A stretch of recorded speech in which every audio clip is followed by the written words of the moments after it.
I did everything right and they indicted me. And I don't know what the I'm doing. Antifa!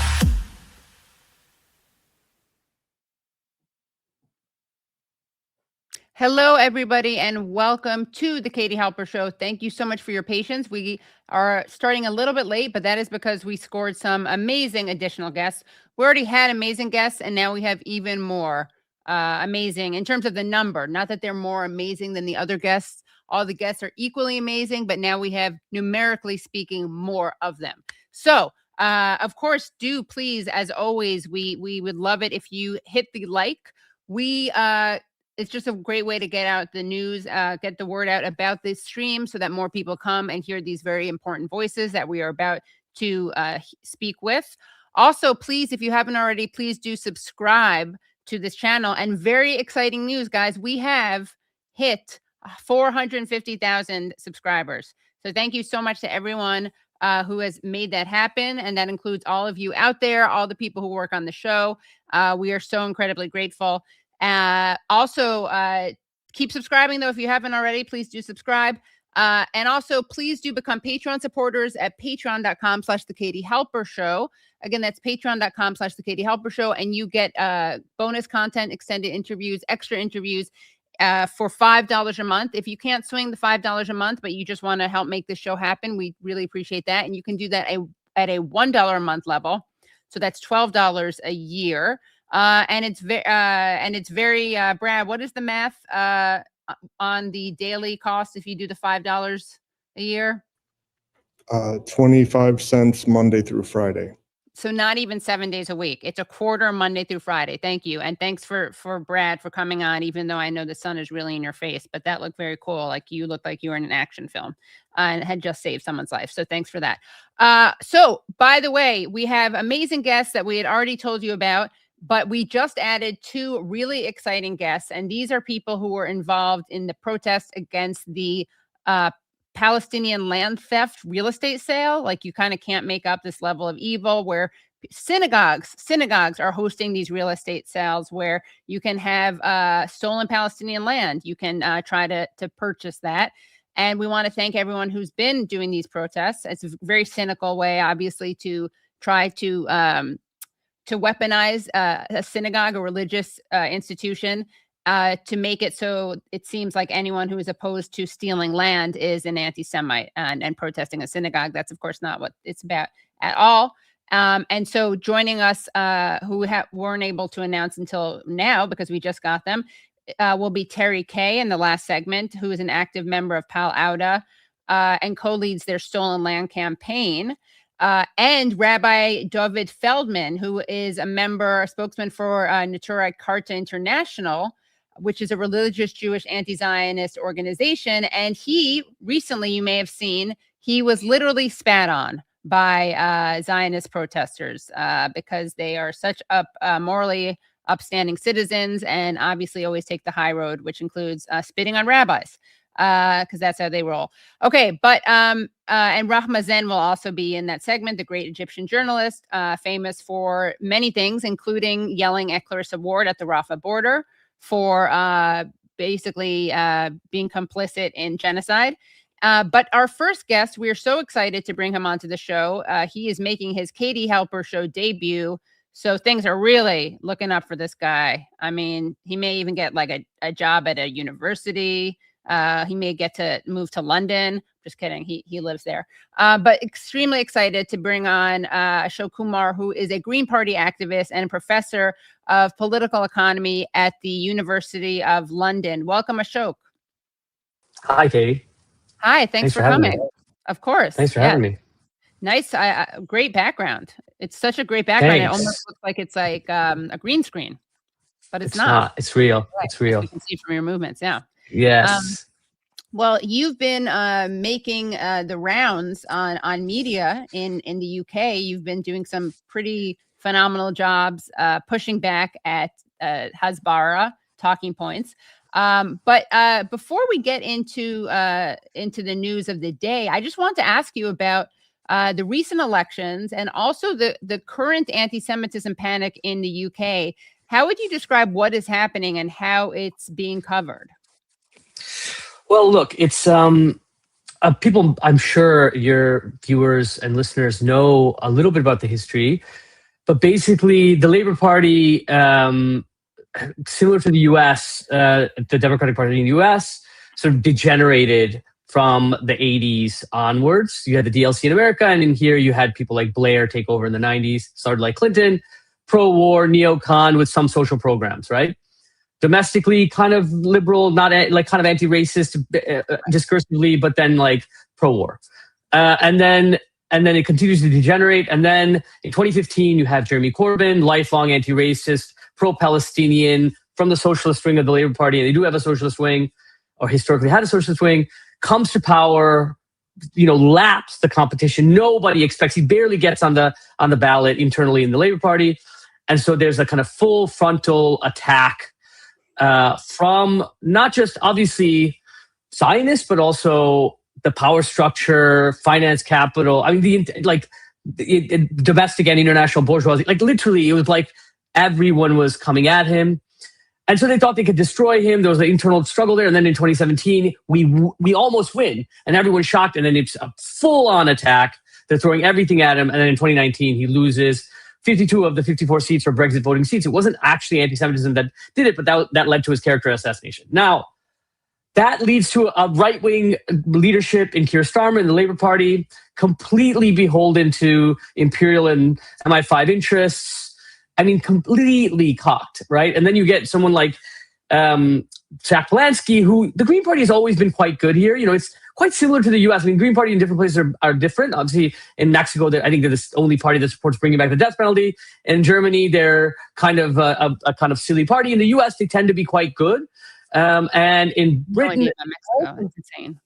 I mean, I read that somewhere back when I lived in the U.S. decades ago. But there was, they basically shift kind of quite dramatically to the left with the leadership of Zach Polanski. Zach Polanski is Jewish. He's gay. He's historically had some strange political affiliations, but he really comes out from the left and gets backed by that. And so then he wins 7 months ago. It was 60,000 members then. Now it's 235,000 members, probably 230 to 235,000 members. So we have a massive increase in our membership. It's different from the US. Membership is the testament to it because we have parties that have internal democracy. We don't have like open primaries or whatever.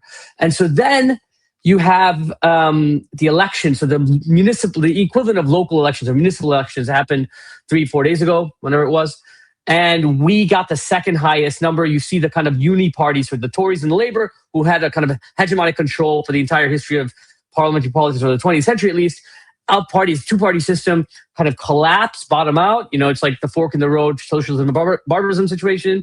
Everyone rejects the status quo, and they go towards the far-right reform, which is led by a kind of caricature of a man named Nigel Farage. And then you have Zach Polanski. And so they've really, for the last 3-4 weeks, cranked up all of these like highly personalized attacks, and they're doing the same thing they did under Labor, where we have 235,000 members, 4,500 candidates that ran, finding random tweets by people that candidates did it whenever they did. Some of them definitely, I would say, anti-Semitic, but very occasionally, most of them legitimately critical of the state of Israel, like someone tweeting debt to the sort of Bob Dylan quotes, debt to the IDF.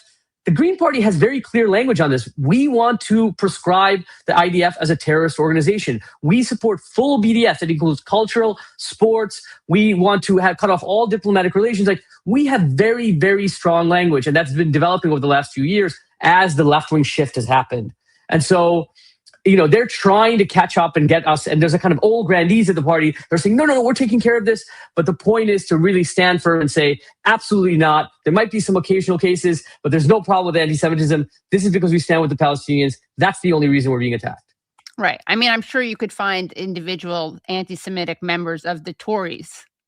Oh, I mean, yes. And the Labour Party is running IDF soldiers as candidates.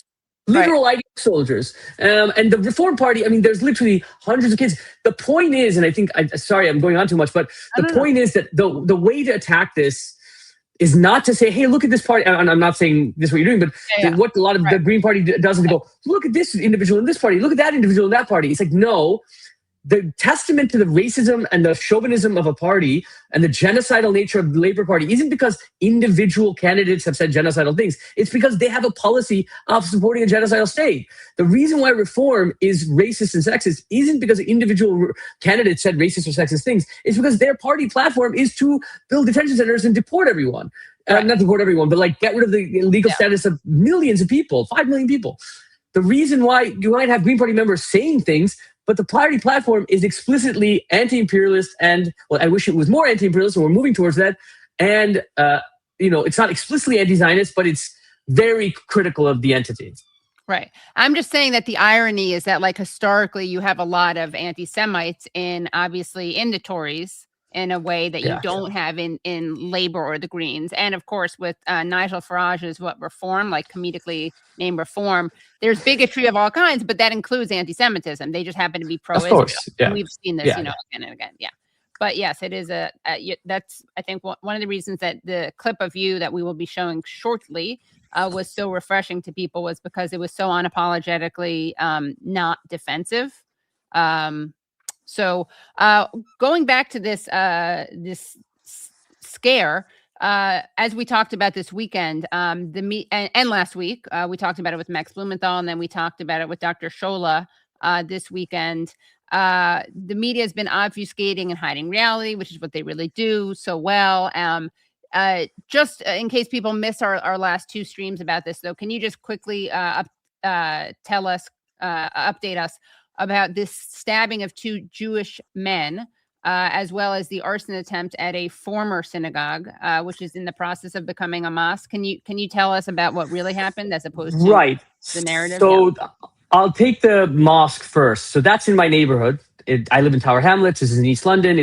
Historically, there was a very Jewish community here. It's where migrants lived. Historically, the Jewish population moved to north and more east, and now it's very South Asian Muslim, right?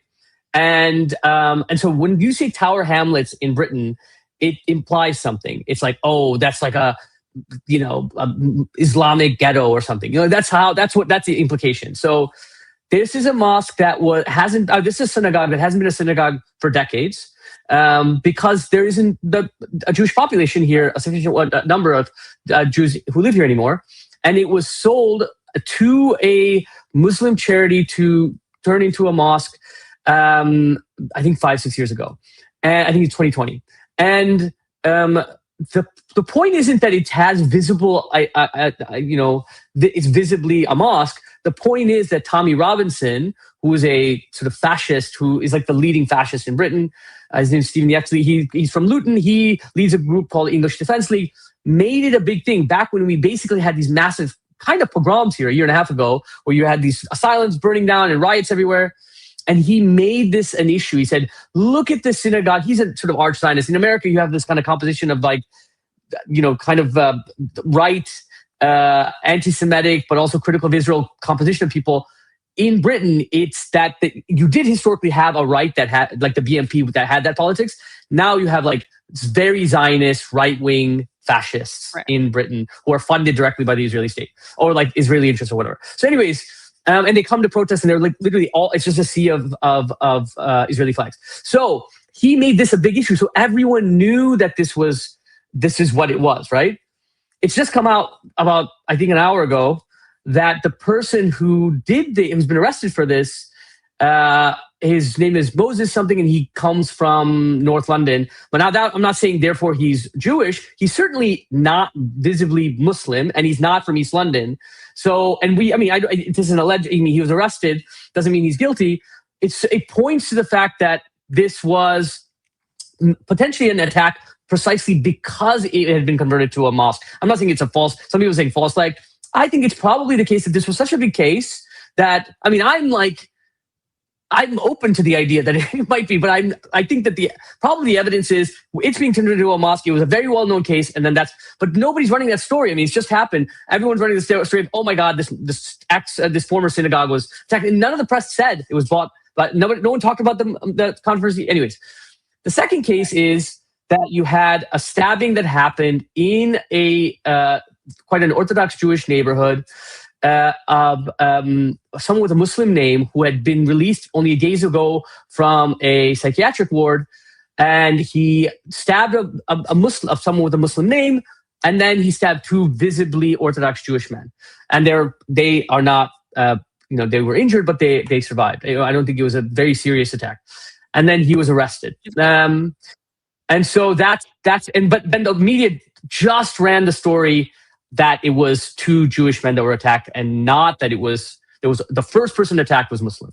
Right. Because they wanted to frame it as an anti-Semitic attack, and then they wanted to then attribute it to the pro-Palestine marches and suggest that that's why this happened. Oh no, but exactly right as that happened, I had this debate with Stephen Pollard, the former Guardian editor, the next day, where he's like, we must shut down all if anyone says, he said, if anyone even says globalize the Intifada or from the river to the sea, that should lead to criminal charges. And I'm like, wait, even in your own self-interest, if this started happening, people would go crazy. Like, what are you doing? They already prescribed Palestine Action, which a court threw out, which has led to 3,000-4,000 arrests. Arrests under terrorism charges because they tried to stop the war machine and didn't injure anyone. So, anyways. Wow. Yeah. And any other updates about Pal Action? Things are moving. Well, I want to just say this thing about Palestine Action, just because I assume that most of your listeners are American. The good thing about Britain is that you can, in theory, do these kinds of actions, and lots of them were released. Lots of them had, they were charged 3-4 years. It's going through judicial review. It's going through courts, and they don't get large sentences relative to America. I heard this. They tried the Palestine Action thing in Connecticut or something, and they were going to put them away and lock away and throw away the key. And I'm like, in America, you have a lot of free speech, but you don't have freedom of action. Here, you couldn't. I've seen some of the signs you guys have at the protest. I'm like, if we even suggested to have those signs, they would throw you in a windowless room. But you can do actions. So, in some ways, obviously, this is very authoritarian when it comes to speech, but at least I would rather that it allows for the action. The updates on Palestine Action is that the Filton 24, who attacked a drone factory, the court case, they've now allowed it to be released, the details, and it's a complete stitch up. If you can check out I don't know if it's Palestine Action. My Twitter has an update about it, about how it's a stitch up. I posted it maybe 10 hours ago. That basically says all the reasons why it's completely. It's just they're consciously and deliberately trying to undermine the entire process so that they end up doing time. Right. Yeah. So we actually have a couple things related to this. So we have video, pretty chilling. Speaking of weaponizing these instances to crack down on free speech, we have a video of a woman being stopped by police after exiting a train for a very, very chilling reason. Let's show this video. Oh, sorry about that. Can we take some details from you? Obviously, we're going to look at this incident. So you telling me what's been said? What did the text message say? So we've been informed by a member of public on that train. Right. Described yourself and said that you allegedly made reference to the Holocaust. So obviously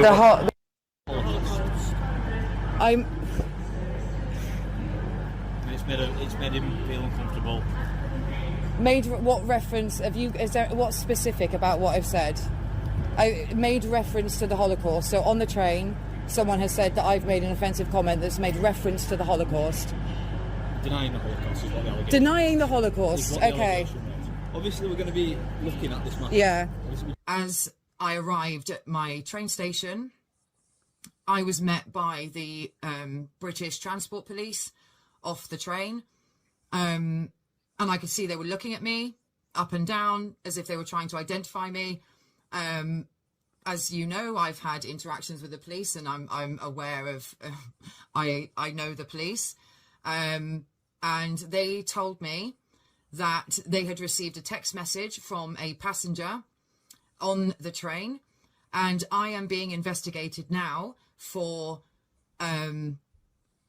alleged racially aggravated public order offence. Specifically, I'm being accused of Holocaust denial.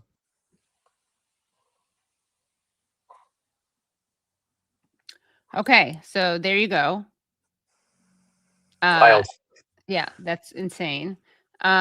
So what? I mean, what is- remember that there's 3,000, 4,000, I don't know what it was, but that have been arrested for simply holding signs that said, I support Palestine action. So, I mean, it's a form of civil disobedience, sure, but it just speaks to how, I mean, when I first arrived here many years ago, 17, 18 years ago, I was just shocked at how different it is from the US. I'm not trying to say the US is good in any way, but it does have some protections around free speech in a way that I think it just doesn't really exist here. It's kind of I mean, there is some free speech, but around this stuff, it's just like it's mad.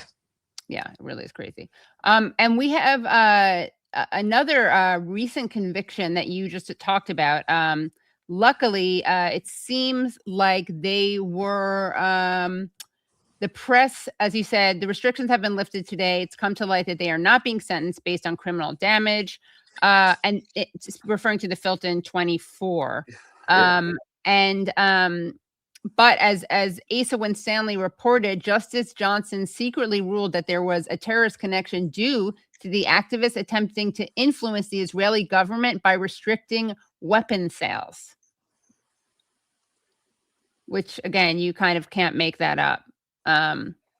But what else are your thoughts on the way that this is being weaponized against free speech? Well, I think that it's that, if you look at, for example, if you go to a demonstration here, if you have any signs that are even remotely make people feel uncomfortable. So there was this debate that happened not long ago with Zach Belansky, the leader of the Green Party, and Trevor Phillips, who's like this charlatan who runs he's a moderator on a major show. And he was pushing him to say, when Jewish people, mind you, Zach Belansky is Jewish. They said when Jewish people feel uncomfortable at these demonstrations, they feel uncomfortable. That in itself, according to equalities legislation, makes it legitimate, right? And so it's this kind of, I don't know equalities legislation enough, but it seems kind of bizarre to me that's all it takes for cases of and so these Palestine demonstrations, there are every other week there was between 300,000 to sometimes 800,000 people marching on them, and there's been a nonstop 24/7 propaganda that these are hate marches, and it's like you have the state stepping in, you have this whole infrastructure that goes into play based on there may be some people there who have said globalize the intifada. Now, this globalize the intifada thing, I don't know about you, Katie, but I've been to every demonstration. I've never heard anyone say it. I've never even heard a sign. It's not really a thing. Like, I think it comes from a Loki song. You know, Loki, the of course, rapper. Yeah. So it's like, I think he said globalize the intifada in one of his songs. That's the only place I've actually heard it. Like, where have we heard it? Obviously, there's an argument for what intifada means and all that stuff, but I'm like, I don't know where they picked this up, because I think the from a river to the sea thing doesn't really work anymore. And so it's like, support the resistance has been extended to mean you support a prescribed organization. Qassam and Hamas and Hezbollah are prescribed organizations. So anything that could imply that you support a prescribed organization is enough to be arrested under terrorism charges. I mean, we have to remember that Hezbollah was prescribed in 2018 deliberately. This isn't some conspiracy. We know this to be true because Jeremy Corbyn had worked with Hezbollah and had voted with Hezbollah. I mean, not worked with, but it just had meetings. He was a prime minister, or he was a minister for decades, from 1984 to then, right? And still is. They then prescribe Hezbollah to then be like he was hanging out with terrorists. I mean, it was literally like after the fact. So anyways, anything can be extended to mean you support a prescribed organization. Now that the prime minister said he's going to prescribe the IRGC, which is insane. But right, yes, that is insane. And tell us your thoughts about the blockade, the war in Iran, what the view is from the UK, and what your thoughts on are on how this connects to what's happening in Gaza. Wait, tell me that again. Sorry, it's like okay. 12:30 here. I'm reading Oh, some of yeah. your notes. They're like, "Hey, he's not acting cohesive." I'm like, my brain is jumbled, guys. I'm do sorry. not look, as Brad says, do not look at the comments. The comments are like the sun. By the way, yeah, and Charlotte, by the way, sorry, someone, I'm sending you. Speaking of confusion, I'm sending you 2 numbers, Charlotte, that you can reach out to contact the person who you're private messaging, in case the person who you were private messaging doesn't see them. Thank you so much for that. You know what? Here, let me but as Brad says, just ignore the comments. Those people are haters. You're more coherent than people are like midday. Oh, thanks, Katie. Sorry. I didn't take it personally. I was just like, okay, I want to be coherent. But yes, I also have to not look at them. But let's actually, why don't we talk a little bit about your research on Yemen? Okay, yeah. I wrote this paper a few months ago. Well, it was published a few months ago in Antipodes. This is a journal, a geography journal. But basically, that I would argue now that what you're seeing in the Strait of Hormuz, I don't know this for certain, but it seems the lessons of the Strait of Hormuz come from Yemen and the Bab el-Mandeb Strait. So the blockade that happened there, and this is Ansar Allah or the Houthis, who imposed a blockade of the Bab el-Mandeb Strait and the Strait of Aden, or the Gulf of Aden, in order, right after the genocide began, so in November of 2023, imposed this blockade. This is one of the poorest countries in the world. They don't have a navy. And so it's the first time in history you've had a naval blockade that's been successful from a force with no navy. This is the first time in history because navies are both the most resource intensive, but also imposing naval blockades was only possible with the most well-resourced armadas because of supply lines, and it's just very difficult to impose them. So only the most well-resourced throughout history were able to do that. And the argument of the paper is basically that it's both the combination of access to sort of cheap ballistics and cruise missiles and drones, that is obviously very important, but also the fact that you've had this kind of transformation of maritime capitalism. And that over the course of really the 1960s, when you had containerization where you had the standard container before that, and that increased basically 10-fold, 20-fold, some people say 30-fold, the efficiency of transport. That efficiency became, as you become more standardized, this is like Adam Smith has this thing where he talks about the pin factory. As you get more standardization, you get more labor-intensive technology, or capital-intensive technology. As you get more technology, it becomes harder and harder to replace the place that you were in. So what happened is that you had, for example, until the late 1980s, you had the largest ship was 4,520 equivalent units. So that was the unit of measure. Now it's five times that. So what that means is if they attack, and we know this from the evidence the paper describes this, but if they successfully attack a single ship, that the liabilities went through the roof. So they successfully attacked a few ships. Within a matter of weeks, all the major firms refused to transport goods through the Bab el-Mandeb Strait. They added an additional 2 weeks, which put enormous amounts of pressure, was more costly, and it was a way of putting pressure on Israel. So it was very, very successful in that sense. So then you had Biden go in and try to break it up with a coalition of 20 countries, the Prosperity Guardian, unsuccessful. Then you had Trump try to do it, again, unsuccessful, and he signs an agreement without even discussing it with Israel first. Why is that important? Because the Bab el-Mandeb Strait is not nearly as significant as, because it's 2 ways. You come from the Mediterranean and Suez Canal, and it comes up through the Gulf of Aden from the Indian Ocean. Because the Strait of Hormuz is only one directional. There's no outlet. It's like an inlet, right? So, and it's probably 10 times as important. And you have Iran, which is about 100 times more well-resourced. They look at this and they are able to impose, they're able to predict what's happening in the Strait of Hormuz precisely because of the success of the Bab el-Mandeb Strait. And that's why, because they're like, Trump was like, we'll destroy them. The second day he goes, we've destroyed their entire navy. That doesn't matter. Yemen were able to do it without any navy. And so they know that it's all it takes is a few missiles. And, there's 10 insurance companies that basically run everything. They're based in London. They're not going to insure any of those ships. It's also the case that, these tankers, these VLCCs, these very large crude carriers, they're the size of 4 football pitches. They weigh as much as a skyscraper. You're so British. Huh? Your foot so British Football, already. oh, it's a football thing, very fields. Oh, don't insult me like this, Katie. I think it's and it it carries between 2 to 3 million barrels of crude oil, and it moves at about 10 to 15 knots. That's the speed of a bicycle. So something that might begin in the beginning of March will take 2 months to impact the global economy. So we're not really feeling the effects, of course, but it's basically that laid the groundwork, I think. Of course, I have no way of knowing this for certain for why the Iranians were so certain that they would be successful in the Strait of Hormuz. Interesting, very interesting. And I wanted to ask you if you had any tips, because we actually have 2 clips that I want to show of you doing very well talking to adversarial media. And I do want to show them because I think it is actually an important skill for the left to have. And so we're going to show those. Nate, I think there was a miscommunication. If you could text them to Brad, that would be great. What overall are your tips for how to deal with adversarial media? Okay, yeah. So it depends kind of, adversarial media is very different, obviously, than doing like BBC or Sky or whatever, where they'll just ask you questions.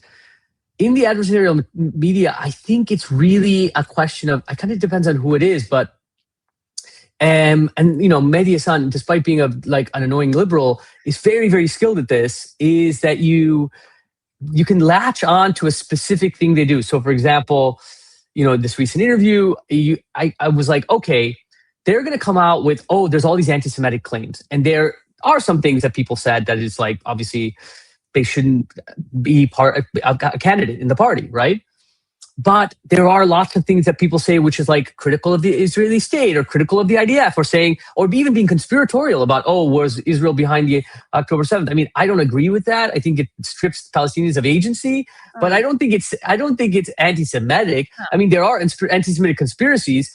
Not all conspiracies that deal with the state of Israel are anti-Semitic. Well, anyways, so I don't think it's correct. Anyways, but they the point is to what this tactic here was to try to focus on that. So when they ask you like an antagonistic question, you go acknowledge for this and then pivot and focus on the things that you want to talk about, Right. And I think a lot of people get bogged down with, I've got to answer the right. The point isn't, it's like when I was a kid, my dad took me around South India, and you go to these temples, and it's like, all the noses are chopped off the idols of these temples. And I was like, why are they chopped off? And he's like, look, when a tribe or a army from a different religion comes and defeats this, they go to the temple and they chop off the noses, and they go, look, your gods couldn't even save you. And then everyone converts, right? They don't have to forcibly convert anyone because everyone converts. Here, these are the sort of physical embodiments of a right-wing ideology of Zionism or whatever. They're the manifestations of that. If you can humiliate them, this isn't like the marketplace of ideas. The point here is to humiliate them with ideas, but trip them up or whatever, to the point where they don't seem confident. Their idols, their gods are humiliated. And in that way, if there's any benefit to this, it's to then humiliate the ideology and discredit the ideology by humiliating the messenger of that ideology. Right, exactly. So we have 2 clips that I wanted to show. One is where you're talking about the rise of sectarian campaigning, alleged rise of sectarian campaigning. And one is where you speak to Julia Hartley Brewer about the Green Party anti-Semitism scandal. Brad, do we have, I believe in the document, let's see, those would be,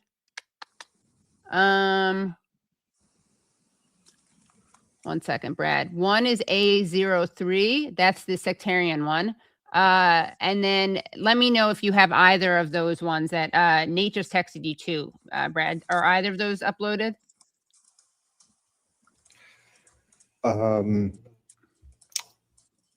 Yes. Okay. The sectarian one, right? Sectarian campaigning, yes. Yeah, and then 03, yeah. And then the Julie Hartley Brewer, Yeah. I just needed 30 seconds. Sure, great. Okay, so we're going to start with the Ashok. We're going to start with the sectarian clip. What should people know about this? It's called GB News, and it's I guess it's Fox News. And it's very popular. And the other people I'm there with are MPs from all the other parties. So you had right next to me the Labour Party MP, then you had a Lib Dem, and then you had the Tory. Oh, then you had the moderator, then the Tory, and then Reform. And it went from left to right. The Green Party has a policy of not sending elected officials to them, so that's why it's like these kind of outriders that they send out to. Right, I see. Right. Yeah. Okay, so, and if you want, by the way, we can remove you if you need to get a glass of water or anything, because I know it's late. We can I'm just going to get water. Oh, okay, great. Yeah, we don't need to remove you, actually. So we're going to play that sectarian video. I mean, to be fair, Katie, his background is pretty enough that I know, we just put it up. Yeah, I want to know who that just woman looking is at on that. the right, too. Is She's that a- like she's a a- tapestry? Partisan? She's a worker. Oh, okay. Worker, okay. Beautiful. Like it's like the male, and that's a male in the back. He's Oh, got like nice. a little sickle, and then she has a Right. hammer. What country is it Yeah. from? India, Very cool. Kerala? South India, right next to India, right next to Kerala, Karnataka. Okay, cool. We have to do another show on that. Okay, so here he is. Here is Ashok on GB. Is this Gaza or Great Britain? Right,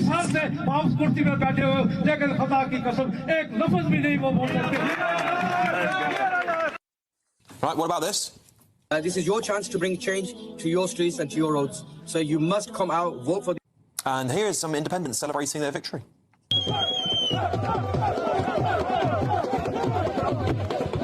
Do you not think that sectarianism is going to be an issue for your party, as we were talking about before, the church is so broad of the Greens? Alex, I have to say, those videos are just shocking. You know, brown people speaking, brown people dancing, brown people voting, brown people being involved in their community. Shocking scenes. Not Britain, not the Britain I know, you know? Frankly, I don't know how we put a stop to it. We've demanded they integrate for decades. We're like, they're not integrating, and now they're involved in the political process, and we're like, how dare they be part of the political process? What are we going to do about it? The main party's got to do something about it. One day, someone could be voting for a Labour Party politician or a Tory Party politician. They go into a ballot box, they vote green, and all of a sudden, he's an Islamist, and it's sectarian. Oh my God, what are we going to do? I mean, this is just obviously, silly. What we're seeing today, I'm afraid, is the politics of Gaza and other causes around the world being imported to the streets of the United Kingdom. And most British people don't want it. So I hope that the Green Party will start to respect the vast majority of British people in this country who care about their communities and their country. They don't want to know about Gaza. What they want to know is about where they live and the best interest of the United Kingdom. Can I respond to this? Yeah, go on briefly, and then I'll bring in the others. Well, you don't get to decide what people care about. We've gotten the second largest vote share in the country with 18%. That means people care about the politics that we're putting forward. And it's not that we provided the arms so Israel could perpetrate a genocide. We provided the intelligence so they can perpetrate a genocide. Our government is doing that. This isn't some politics. We're spending resources, money, and the moral fiber of our society in order to defend a state that's perpetrating a genocide. That's what people are against. You're going around telling me let me finish. You say, what does deporting people have to do with local elections? You're running on one policy. Let's deport all the brown people. And so that you're running that. You're running that on local. You think local councillors? You think local councillors have the power to do that? Rich, do you think local councillors have the power to do that? The Reform UK government would do it. Yeah, but the Reform UK ran on that for local elections. More room Why did for you run on that housing, local for elections? hospitals. We don't have police. We don't have the school places to have huge numbers of people coming into our You don't have the country. power to do that. We don't have the locally. infrastructure. You don't have the power to do that. Okay, all right. I think the argument back is you wouldn't have the power to stop what's going on in Gaza. No, but the things that we are running on locally is to say, for example, pension funds at the local level should be divested from companies that are profiting from and a number. Waltham Forest, other councils that have voted on this also went green. Okay.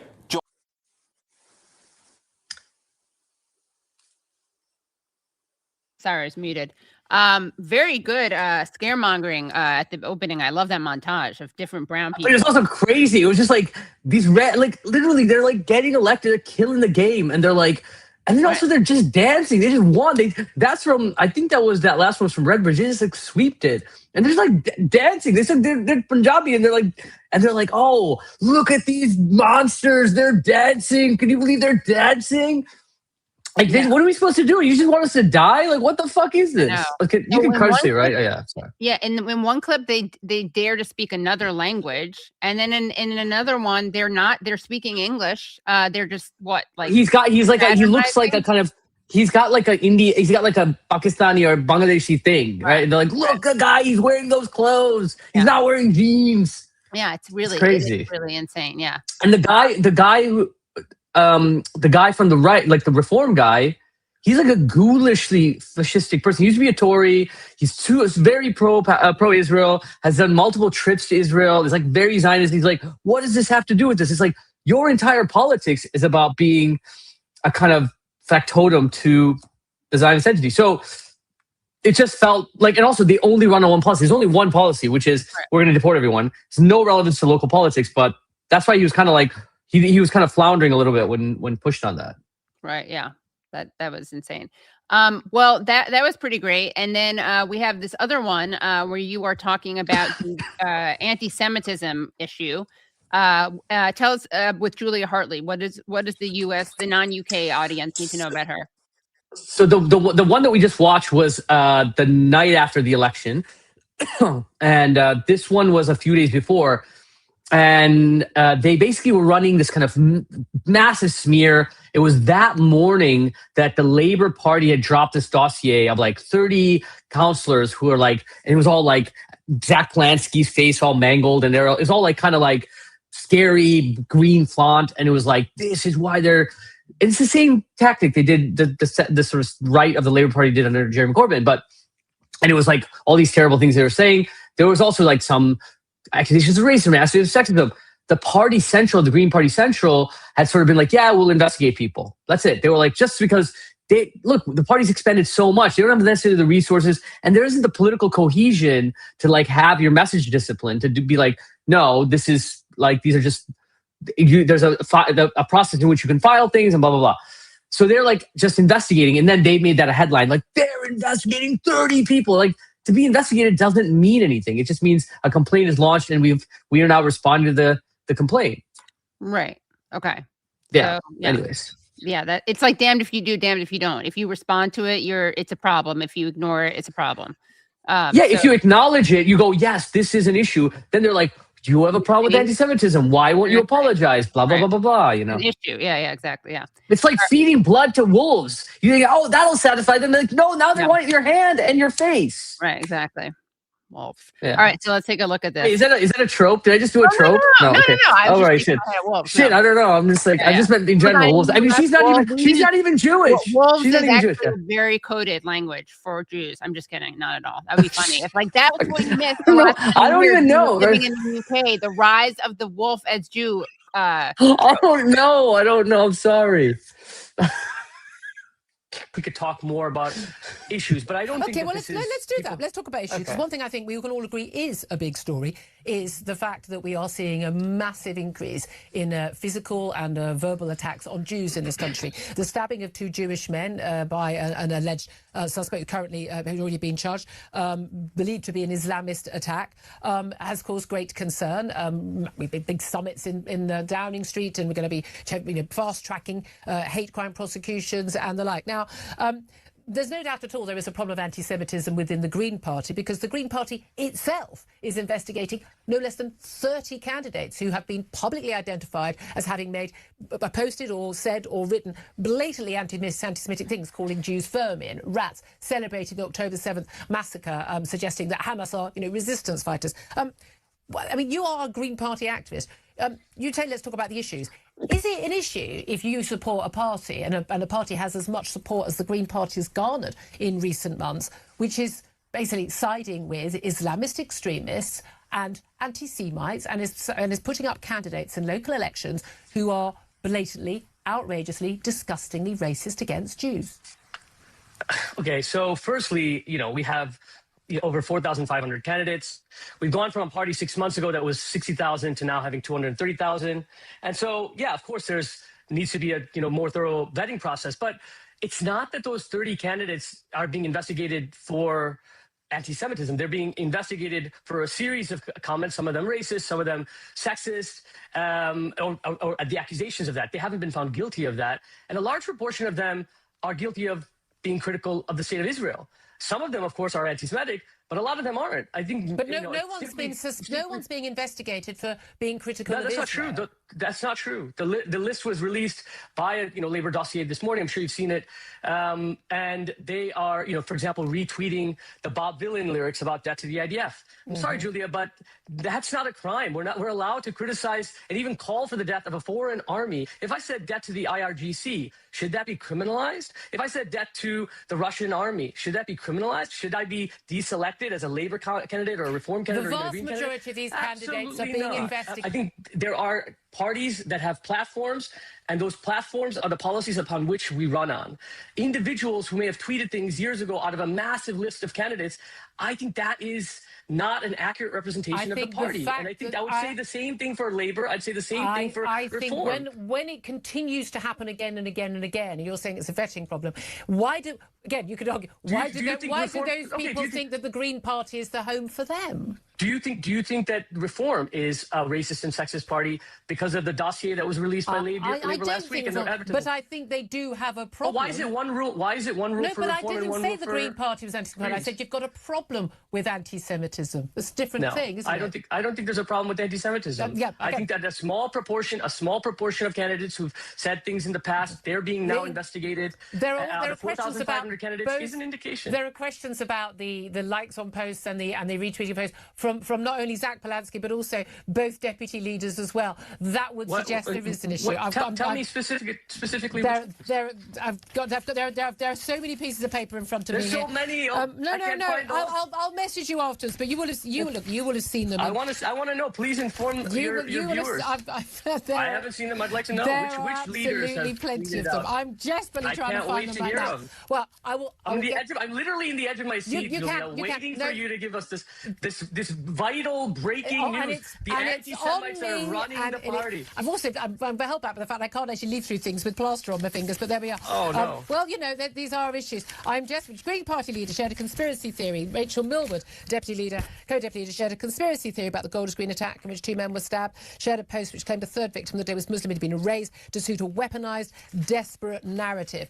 I mean, that's just one example. Mohsen Ali is. Wait, but how is that an example? You just read out, for example, earlier that there were 2 victims of that attack. In fact, there was 3 victims. The first victim was Muslim. Why is it an anti-Semitic or conspiratorial? Why haven't we mentioned that? The Prime Minister didn't mention that. The media hasn't mentioned that. There was the first victim was Muslim. Do Muslim lives not matter? He wasn't hospitalized. I think the attack was aimed at Jews. Is the viewpoint pretty much? Anybody involved. But why not even mention that a Muslim was attacked first, and he was hospitalized actually. But his name's Ishmael Hussein. He was hospitalized, and we should name that his life matters too. That's not anti-Semitic. That's not anti-Jewish hatred to simply mention the other person that was also stabbed. Well, no, I think it's not the mention of it. It's the idea that the reason it's not mentioned is because of the conspiracy. Let's talk about. Julia, let me just ask you. Do you think that people should that you should have mentioned that earlier in your program? On the day they talked about 2. On the day when I was on air on the Thursday after that event had happened, and I went to Golders Green, there was only talk of 2 victims at the time. But do you think it's a problem that we don't mention? The authorities only spoke about 2 victims at the time. If you want to take that up the Metropolitan Police, that's an issue, isn't it? But then you've just given the story and you've only mentioned 2 of the victims. I think three were stabbed. Okay, but the Met Police and the Prime Minister, the Met Police and the Prime Minister keep talking about 2 Jewish men being stabbed. Yeah, but you're a journalist. You're a leading journalist. You're a leading journalist in this country. They weren't the people being targeted. Who was being targeted?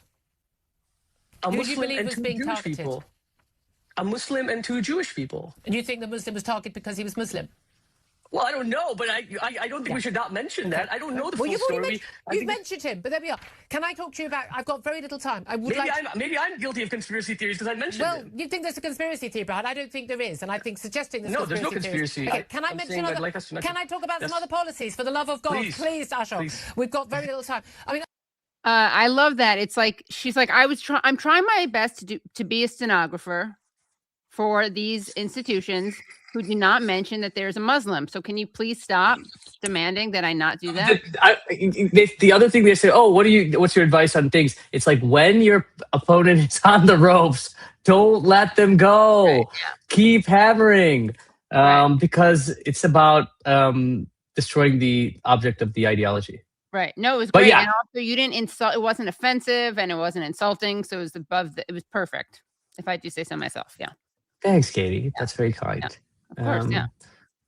But yeah, I think that the thing is, it's I would just say this, and you have people like, I won't name specific names of people in the party who've been in it for a long time, who look what's happening, and they want to placate, and they want to say no. So there was someone who was on election night doing a mainstream show, and they say, what about these problems? He's like, we're dealing with it. They have no role in the party. I'm like, you think that will satisfy people? You think you're doing the right thing. No. That's why she says, I didn't say you're anti-Semitic. I said you have a problem. So then what happens is they say, you would agree that a little bit that it's a problem. The minute you say, yeah, okay, maybe we have a problem, then it's like, look at what happened to Corbyn. He then finally was forced to say there's a problem. Then he's like, apologize. Like he was even apologizing over and over again. It was like, he doesn't apologize. He needs to apologize. Does he condemn this? Does he condemn that? You're just drowning in the shit. Yeah, exactly. Even a Green Party activist admits this is an issue, right? Exactly. So, Exactly.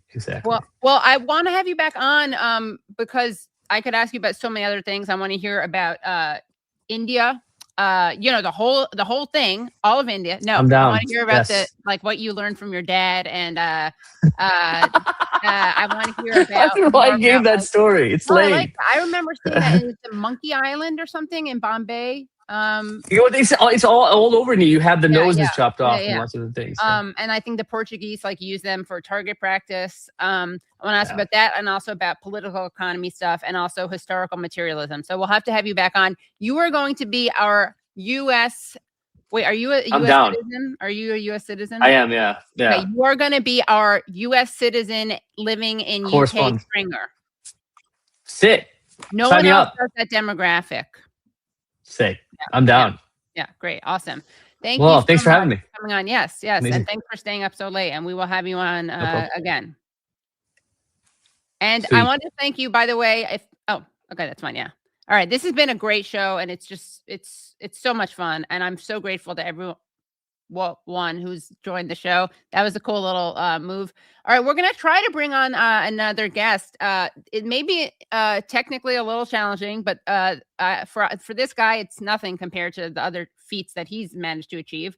So we are going to try to bring on our next guest, Guido Reichstadter, who is a former Marine, a father of two, and he was arrested last Wednesday after occupying the Frederick Douglass Memorial Bridge for 5 days, calling for mass nonviolent civil disobedience to bring an immediate end to the war on Iran and to remove the Trump regime from power, as well as to raise the urgent alarm on the danger of artificial intelligence. So welcome, Guido. Hey. Hi, thanks for joining. Of course. And have a really amazing guest. This is Leigha. All right, yeah. This is I like this. What would you call this? Like reality TV, reality YouTube, where you one guest brings on another guest. Yes. I mean, luckily, this is not like a member of the Reform Party of the UK or someone fascist. So we did not get a chance to vet this candidate, but I assume that they're going to be on the right side of history. So do you want to introduce Leigha, and then we'll talk about you, and then. Sure. Yeah, absolutely. So on the final, I ran out of water on Sunday, and I ran out of food. Wait, just set up what you did before we bring on Leigha. We're gonna we'll just mention you before we bring on your guest. So tell people what you did and why. Okay, yeah. So last week on May 1st, Friday, I climbed the Frederick Douglass Memorial Bridge in Washington D.C. and unfurled a black banner from the top of the bridge, and put out a public call to action for nonviolent civil disobedience to end the war immediately, and to remove the Trump regime from power, because these are acts of mass murder that are being committed in the names of every person in the United States, and we have a responsibility to the world and to ourselves to resist them and reject them. And so I stayed up there for 5 days till Wednesday morning. The story, went around the world, and it was, picked up by Al Jazeera and New York Times. And yeah, I couldn't believe it. The New York Times and the Washington Post. Actually, we have a video of this, Brad. I want to show it so people can get a sense of what this looked like.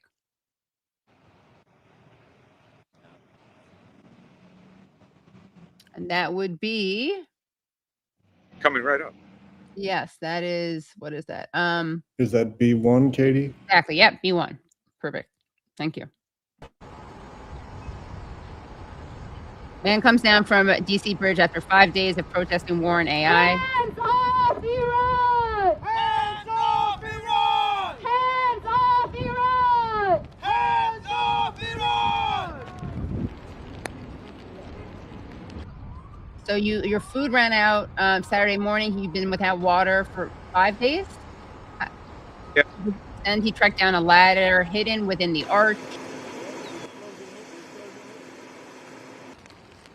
Officials received him in a fire truck basket.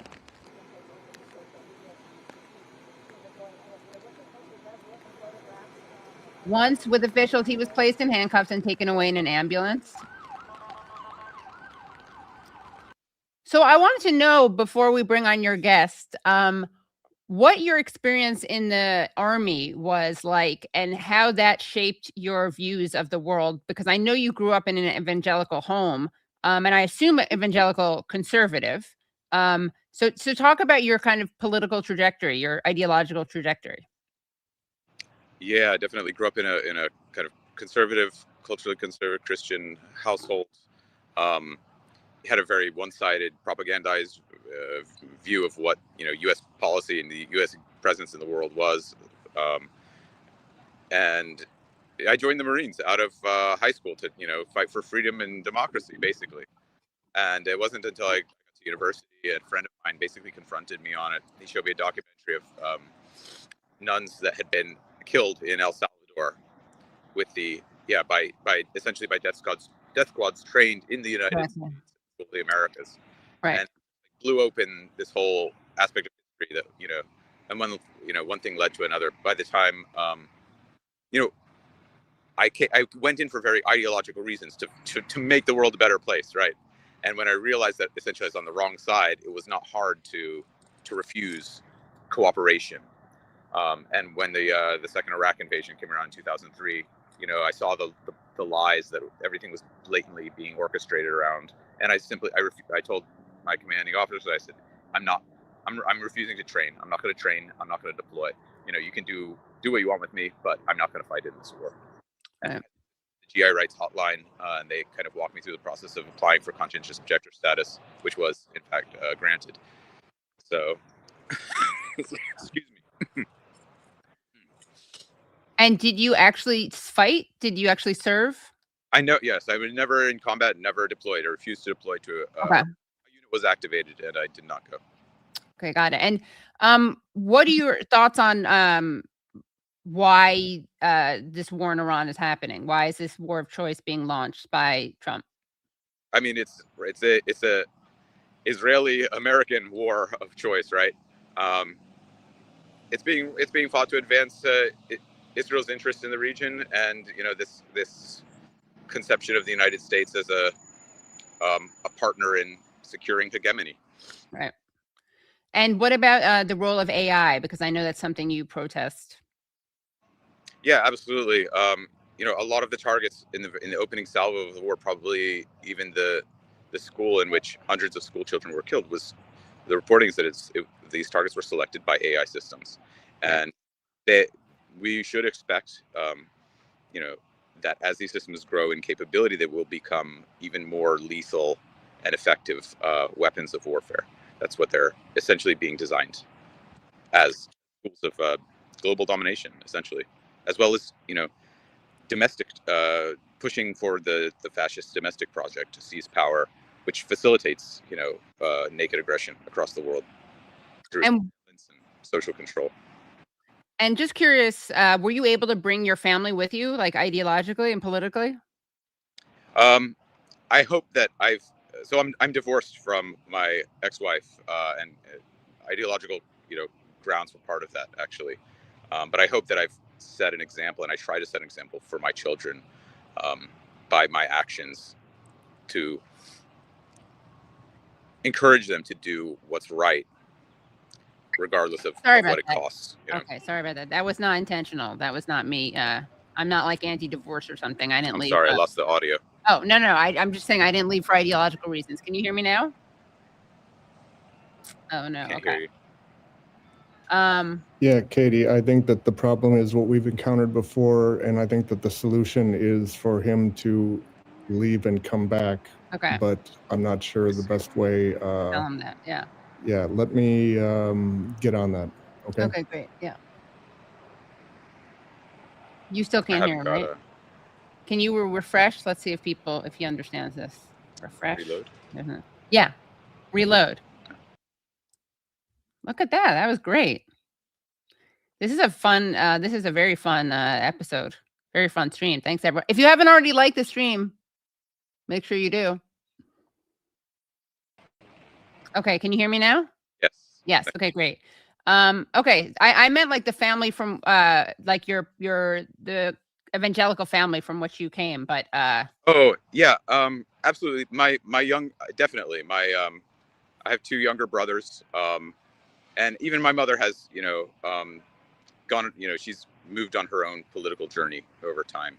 Great. And, yeah, absolutely. I think. Awesome. That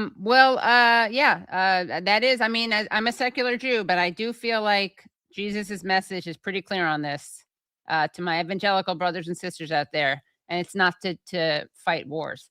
Obviously all religions have been, there have been, this is a whole other debate, but obviously people have used all religions to both be pro-war or anti-war, pro-slavery, anti-slavery. So that's something that, is a historical, truth. So do you want to bring on quickly, because we do have to bring on our next segment, but I would love to meet Leigha, because anyone running against Steny Hoyer is a friend of mine. Awesome. Hi, Leigha. So, Leigha, Hi. Leigha basically volunteered for a midnight supply run to try and resupply the occupation so it could keep going. Unfortunately, we weren't able to pull it off, but right. We were hoping to kayak, and the water was too rough. Oh, got it. The wind was too much. I was going to stop on the bridge, but the rope he had was too far out. So we gave it a good go. Yeah. And so tell us about your campaign, who you're running against and why. And so there's 24 of us. And over the past year, I've been sitting in these congressional hearings and seeing how congressional members just joke with each other and then tell us to fight. And once I saw the person that Steny Hoyer endorsed and who the establishment endorsed, I knew I had to jump in because he's an Oracle lobbyist. And his name is listed as someone who helped push for data centers. In fact, the executive order that was signed, he helped lobby for. And then he lobbied after the big, beautiful bill for billionaires to implement it for taking Medicaid from people through Oracle. Wow. And that's disgusting. And then he's also taken pro-Israel money already. Right. So that's all right. Cool. We need someone in there that's not like that. We already had 45 years of Hoyer. Right. Oh, wow. Yeah. And what is your platform? So obviously no war, no doing anything for Israel like this, healthcare for all, and actually fighting. The big thing is that we need congressional members. We need leaders who are going to tell people the reality of what's happening and what can be done about it. Like, we're not going to go in this time and legislate everything away. There's going to be a whole lot more that needs done. And we need to tell the public, we need you on the streets. We need you to show up to these protests. We need your help too. And they're not doing that. I mean, most of what will happen over the next 2 years, if Democrats get the majority, is holding stuff off. Right. Yeah. Okay. Well, what else? Okay. I will, well, final question for you, Guido. What charges are you facing now? So I'm facing one federal count of unlawful entry and one district count of failure to obey an officer. And I have a public defender currently, and I'm also facing charges back in San Francisco I missed court while I was up on the bridge, so I have 3 bench warrants for locking the doors of OpenAI shut and defying a court order to go back and do that again. So okay, wow. Well, thank you for doing everything that you did. Thank you for coming on the show. Thanks and for having me. Yeah, of course, yeah. And best of luck to you. And final question is, how do you think the connection between AI and the military can allow the two movements, the anti-war movement and the anti-AI movement, to combine into a larger movement? No, definitely. There's a lot of grassroots movement against data centers right now. Especially people are realizing these are essentially surveillance centers. They're building the infrastructure for mass surveillance, for social control. And the population is broad, both domestically and across the world, is broadly against the war. And excuse me, what is crucially needed right now is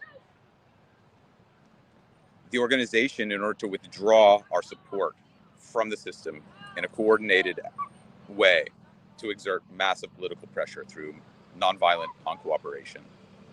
And I believe that's our right, and it's our duty. And when we come together, we have that power too. Awesome. Well, thank you guys so much for coming on. Thank you. Thanks. Have a good night. You too. All righty, we have our final segment, which everyone is so excited for. And if you haven't already liked the stream, please do like the stream. Just give it a thumbs up. Again, if you're joining us now and you haven't already subscribed, we're so excited because we have reached 450,000 subscribers. So thank you everyone for doing that. We are now going to bring on 3 guests who were involved in the land sale protest in Brooklyn on Monday night. And we're going to get into what this land sale even means. But we're bringing onto the show 2 people who were there. That's Rahma Zein and Rabbi Feldman, as well as someone who is involved in Al-Awda. And that is Terri Kay. So Rabbi Dovid Feldman is a spokesman for Neturei Karta International, a religious Jewish anti-Zionist organization, which is active in giving publicity to the voice of opposition of many Jewish communities around the world to the Zionist ideology. Rabbi Feldman and his colleagues have visited the besieged Gaza Strip, where they delivered to the oppressed population truckloads of medical aid, including an ambulance purchased with tens of thousands of dollars they collected. They were warmly received there, as well as in other Arab countries. Terri Kay is an active member of Al-Awda, New York, New Jersey, and co-leads their Stolen Land campaign. And Al-Awda NYNJ is a community organization mobilizing for Palestinian liberation, grounded in the inalienable right of return. And we are also bringing back onto the show the great Egyptian journalist Rahma Zein, who is now with Tech for Palestine. So welcome, Terri, Rahma, and Rabbi. Hi. Hi, everyone. Hi. Thank you so much for joining. So tell us, Rabbi and Rahma, you were both there. What did you observe? And we actually have video of each of you. And then Terri, you can tell us what you were doing kind of behind the scenes. But maybe actually, Terri, do you want to set up what these land sale events are and why you're protesting them? And then we'll bring on the Rabbi and Rahma to talk about what you guys witnessed. Sure, I'd be happy to. And thanks for having us on. This particular land sale series was a very large one. There was it was sponsored by Home in Israel and included links to Leumi Bank, an Israeli bank that happens to have offices in New York City. And what they do is they advertise stolen Palestinian land. And these events are trying to set up sales of this land to whoever comes to their event. Now, these events, we just had a protest last week in Manhattan, and I was on the ground there. In the one last night, I was there, but in my car helping with some coordination and comms. But anyways, we've been fighting these stolen Palestinian land sales for a good 2-3 years now. They happen all over not only New York City area, but New Jersey, and we've been supporting folks and involved in protests there as well. But essentially, these real estate companies exist in Israel for the most part and just come here specifically for these land sales to put on their shows, but they hide legally in Israel where they can't be sued by American laws, etc. And they just use local sponsors. And the thing about these sales, which gives them the notoriety when we protest them, is they almost always have these land sales inside of synagogues. And and then we're accused of being anti-Semitic for protesting, as if we're protesting the synagogue, as if we have protests at synagogues all the time, which we never do unless there's a stolen land sale, right? So on top of that, in addition to the fact that they hide them in synagogues, they restrict the access to Jews only, and mostly just the strictly Orthodox Jews, because they're trying to get people to buy the stolen Palestinian land. And also they're trying to recruit people to join the IOF, the Israeli occupation forces.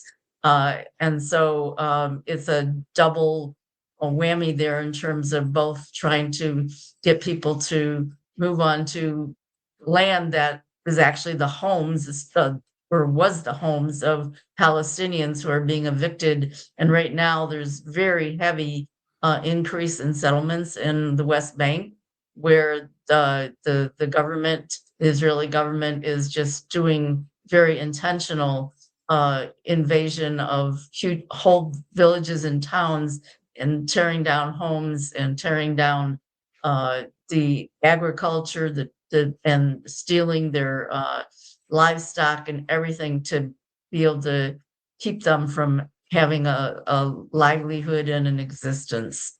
So if that's helpful for a quick setup there. Oh, no, yeah, that's great. That's great.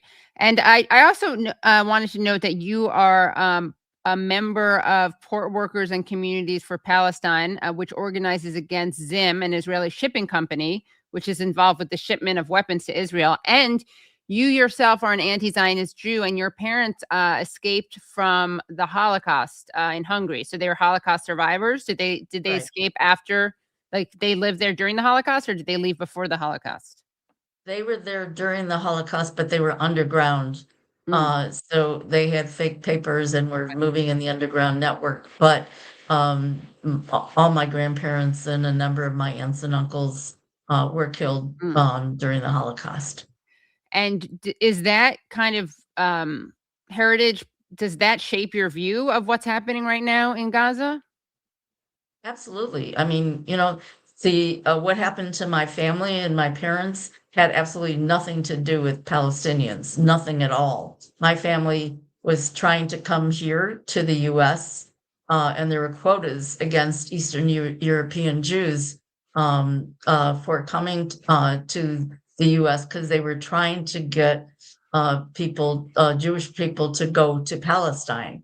Yeah. So, this stealing of the entire land of Palestine to make it this Zionist state is totally outside of anything to do with the Holocaust. The Palestinians aren't the ones who did this. It was the Nazis, as we all know.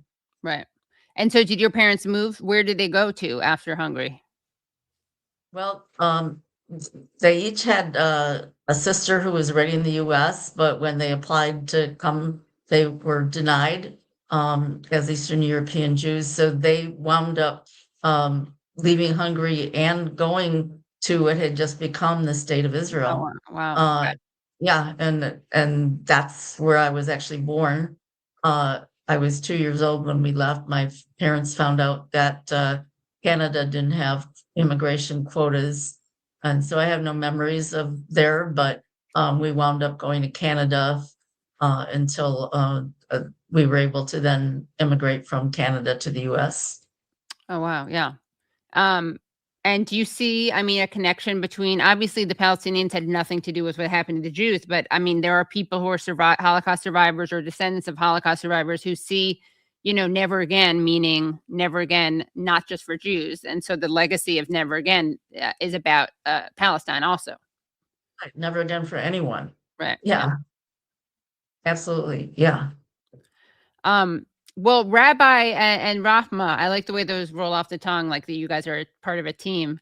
Rabbi and Rahma, tell us about what brought you there and what you observed. Who's first? We'll go, Rabbi. I'm traditional, so you go with the man of God. Yeah. Well, I try to be a man of God. I hope so.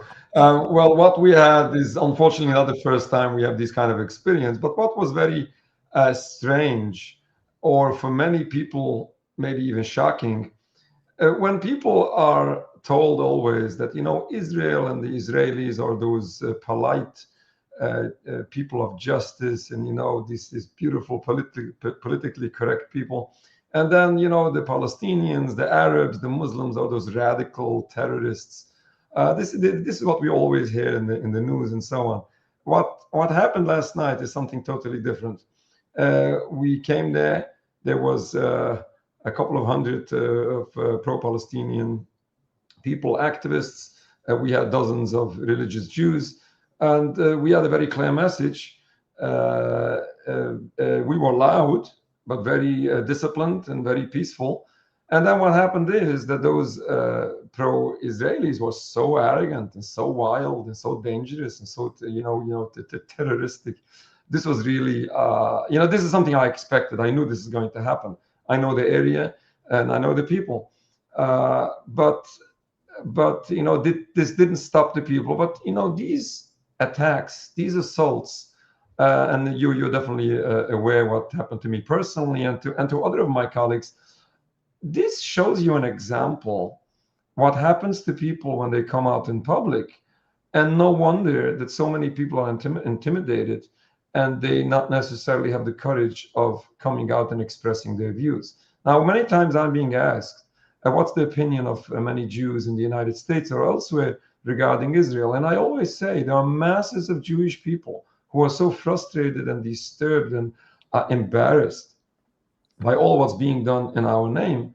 Not everyone has the courage of coming out in public. If you do see a number of either Jewish people or non-Jews coming out, you can only assume and imagine how many more people are behind them, supporting them and sharing the voice. We blame those people doing this intimidation of silencing the voice of so many people, and then end up misleading masses of ignorant people who don't get the chance of learning and understanding what is going on, realizing, like, for example, in our case where we represent the Jewish religion, we are doing everything we can to help people overcome the propaganda and understand that our people shouldn't be misused, or our religion shouldn't be misused to silence the voice of the righteous. Palestine deserves a voice to speak up for them.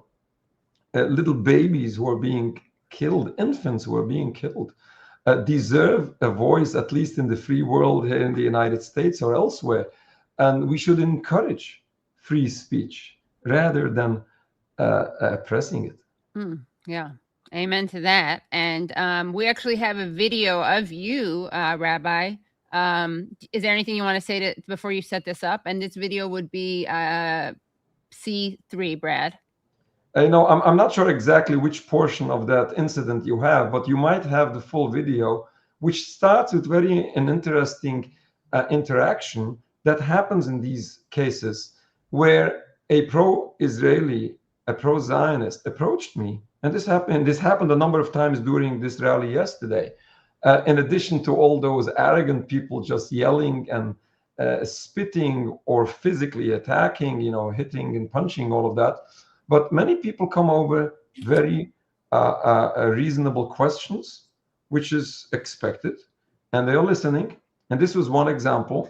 an older gentleman or a middle-aged gentleman who came over and asked questions. Listening to answers was a very positive conversation. And then somebody comes in and just simply attacks. Right. But again, this is expected. Right. All right. Let's. Yeah. I believe that is clip 3, Brad.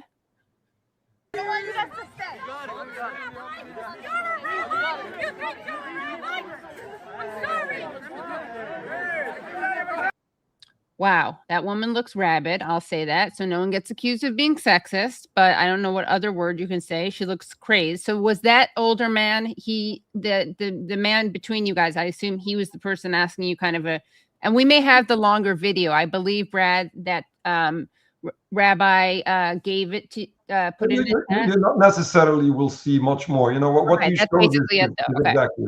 It's excellent. Yeah. Yeah. So what had you been talking about with him when that woman? Well, he was asking, how come that I support the enemies of the Jewish people and all of that, and I just very simply explained. I always respond with the question, who is hating and why is anybody hating and where is this hatred directed to? What is going on? I'm trying to ask some questions for people to open their minds. And please try to elaborate what is going on. When Jewish people are attacked, this is something that all of us should be concerned. But let's think about what is going on, what is behind all of this. None of us are happy with what is happening. We're not happy with any reaction happening to any people. But if you want to see a better future, you want to see a change, then we have to understand what's behind it, what's causing all of this. Right. And people faced with these questions, many cases, and this was one of them, they start to get confused, which is exactly what these people need. They need to start to question their whatever they were taught until then. People deserve to learn, and mainstream media doesn't help the masses just to learn what's going on. Right. Exactly. We actually have another video of this same woman who is presenting herself as a victim. The same spitter, and that would be C4, Brad.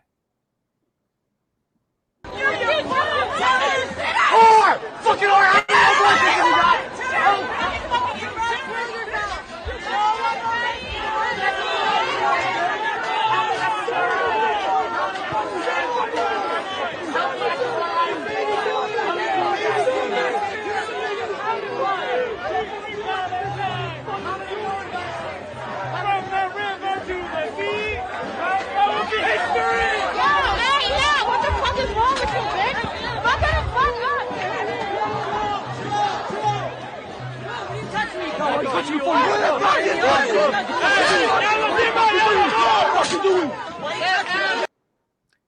So this is the woman who spat on you. Then you see her provoking people, giving the finger.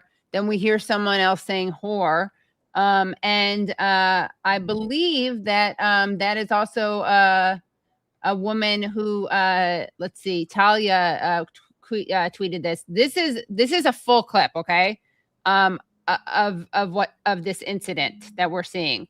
But what's interesting is that someone else this is actually fascinating. Brad, do you have that tweet? Okay, perfect. There you go. There it is. Perfect. So here's what's interesting, I should say. So that clip that we just saw, if you scroll down and you'll see, are you able to click on that, Brad, or is that just a screenshot? It's just a screenshot, but if you'd like, I can give you the full thing that we can scroll through. Yeah, I think that would be, that would be great. Yeah. And okay. I'll set that up. But yeah, so we just saw, to set everything up, we saw Rabbi Feldman was spat at by a random pro-Israel woman. We think she's random. Who knows what her connections are? And then we just saw that same woman rushing the crowd and spitting and yelling. And then, of course, we see Harmeet K. Dillon, who's the Assistant Attorney General for Civil Rights at the U.S. Department of Justice, appointed by Trump. She posted to X to announce that in response to a post that tagged her. And this post that tagged her falsely claimed, quote, a pro-Palestine mob assaulted a Jewish woman in Brooklyn. And then, so this assistant attorney general said that her office is looking into potential charges on this. So let's take a look again at. And here's that tweet, Katie. Perfect, thank you. So that's the tweet, right? And here's the video that was posted by Rabbi Pupko, very selectively and interestingly edited. So let's take a look at the video. And that's going to be the number, Katie? I'm not sure. Let's see. We may have to actually just show that video, unless Nate is in that. Is that in the document? What is in the document?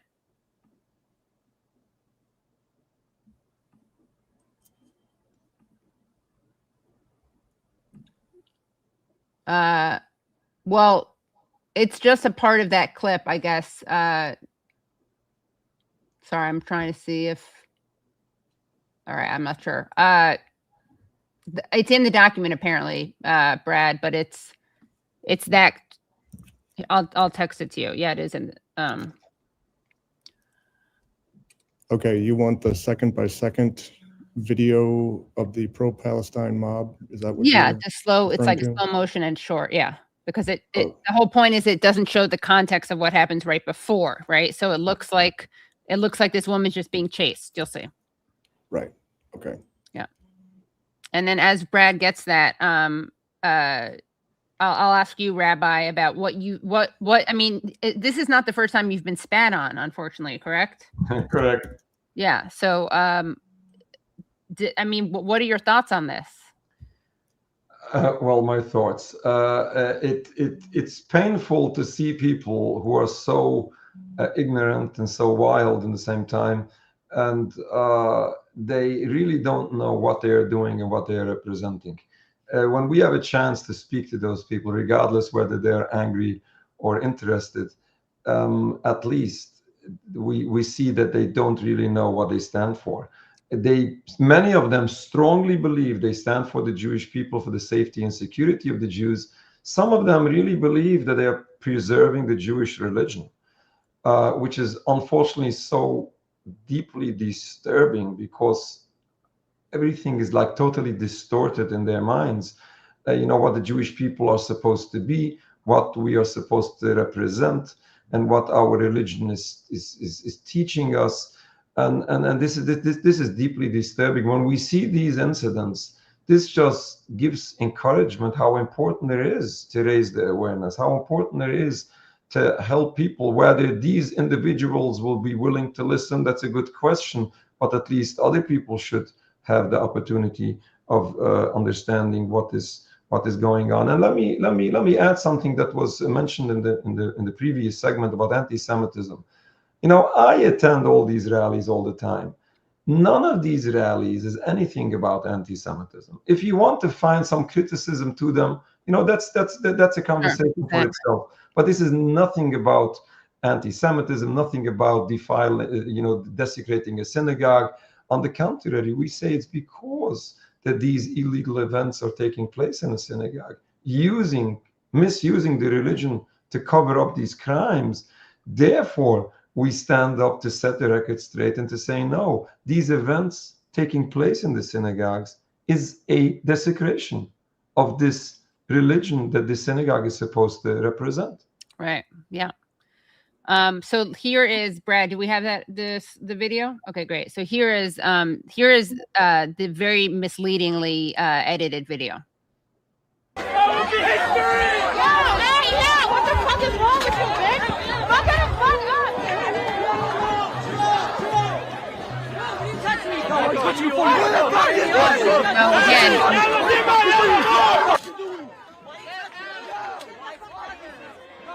So again, yeah, it does make it look like she's, being chased, because when you start it there, you don't see what was happening before. Oh, that's Russell Glick. That's the revenge porn guy from Betar. That's Russell Glick, the revenge porn guy who's so bad that he's not even allowed to be in Betar anymore. And of course, Betar was supposed to be disbanded. I believe that Tish James demanded that.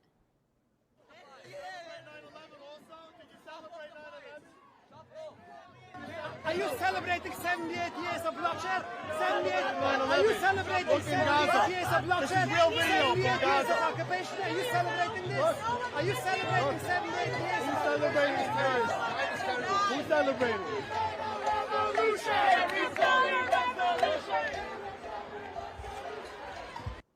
Yeah. Wow. Okay. So that's an interesting, it's very important, I think, to show that Jews are not a monolith, all of whom support what Israel's doing. And the irony is, and I sound like a broken record, like the irony is, I've cared about this issue for a long time, not because of Jewish self-interest, but I will say the irony is when people like us are called self-loathing Jews or accused of like perpetuating anti-Semitism, the irony is the more Jews speak out against Israel, like the better off we are in terms of anti-Semitism, obviously. Exactly. Like the entire world sees them live streaming a genocide, claiming to represent all Jews. If Jews cared about Jewish safety, they would be saying, no, we don't support this. Exactly. This is what we say all the time. Yeah. And just people don't get it. The reason why they don't get it is just because they have manipulated their minds with this mainstream media, with wrong information. Exactly, and brainwashed. And we have so many examples of that. But Rahma, someone who's actually called out the mainstream media for its failures, famously, you do it a lot, but Clarissa Ward, there is a viral video of you confronting her. Tell us what made you attend this and what you observed. So I'm in contact also with Al-Awda, and they've been doing this for such a long time. But what was insane for me as someone who was sort of outside of New York to come back, just the day before and just a few days before, we were seeing Israelis stop Palestinian children from going to school, stop them from playing football in the very areas where this land is being sold.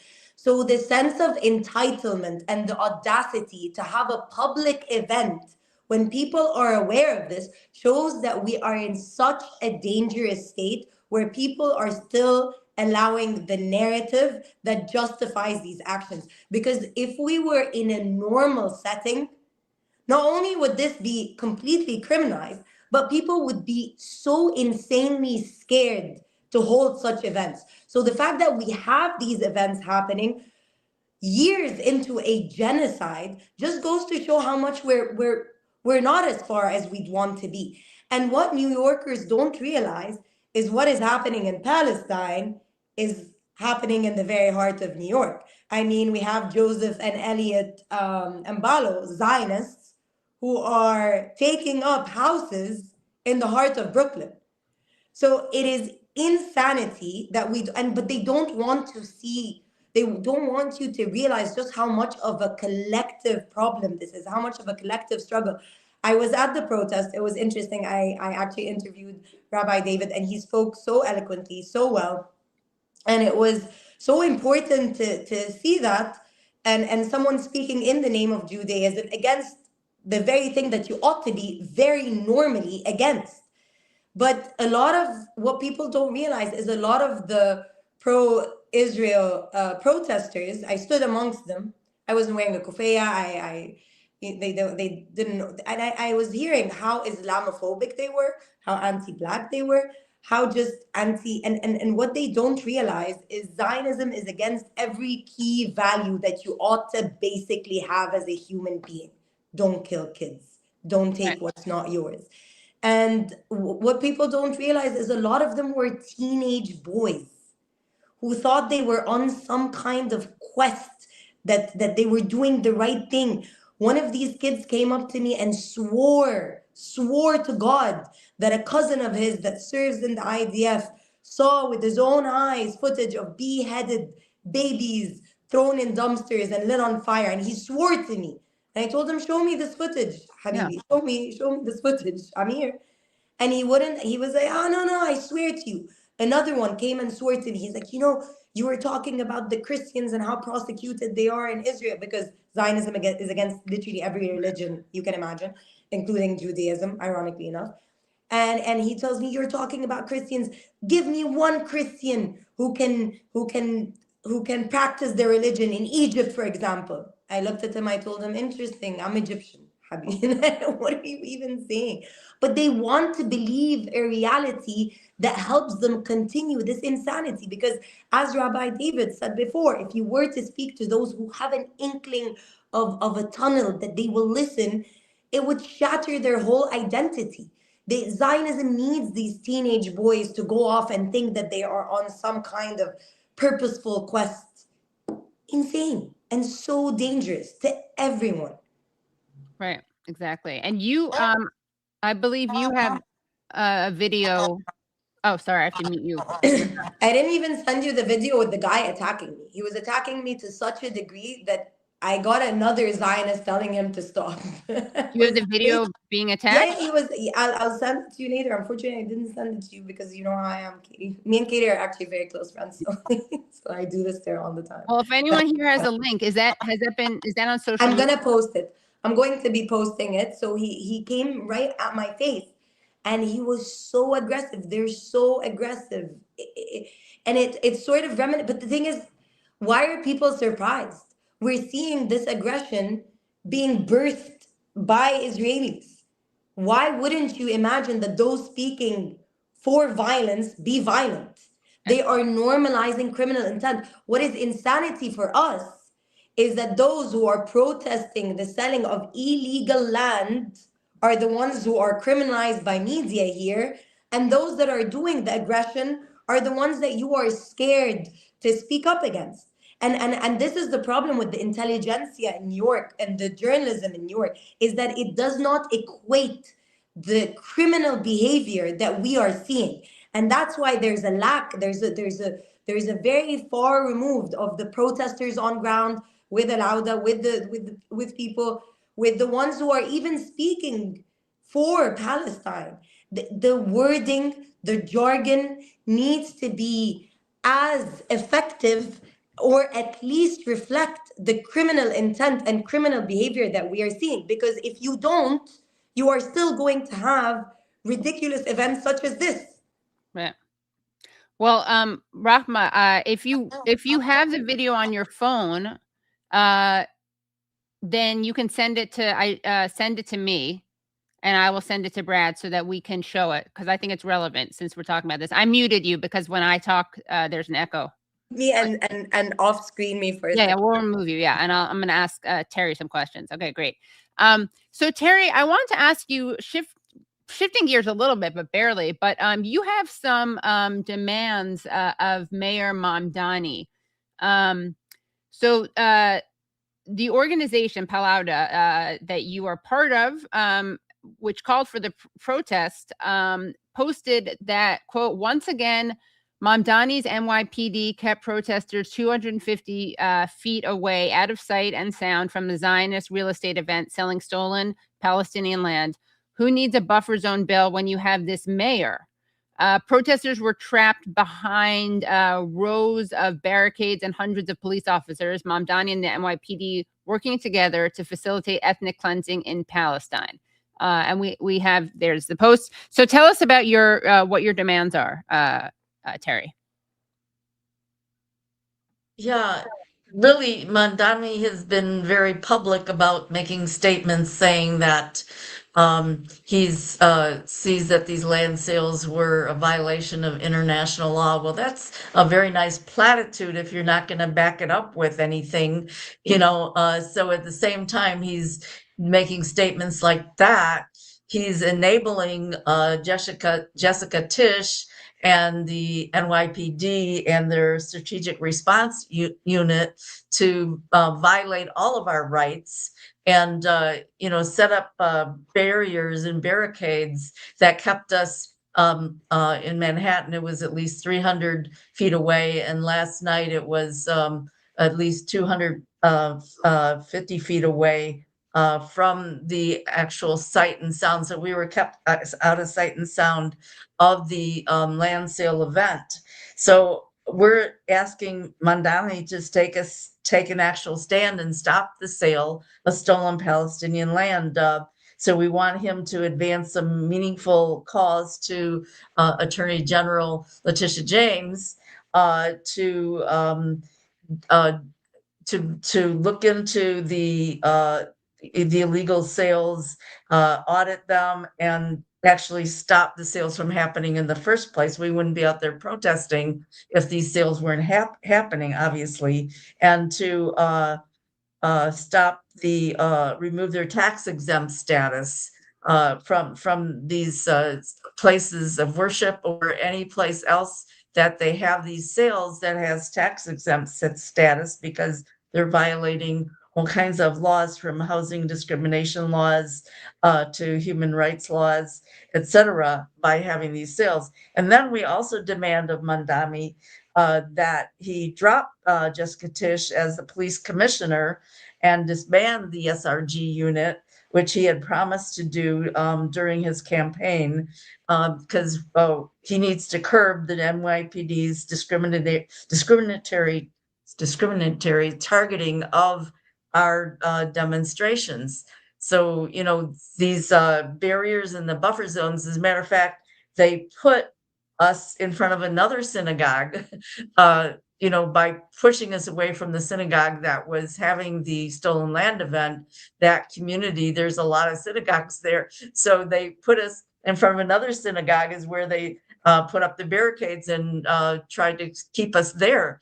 And so they're really not trying to protect a synagogue, or why would they put us in front of another one?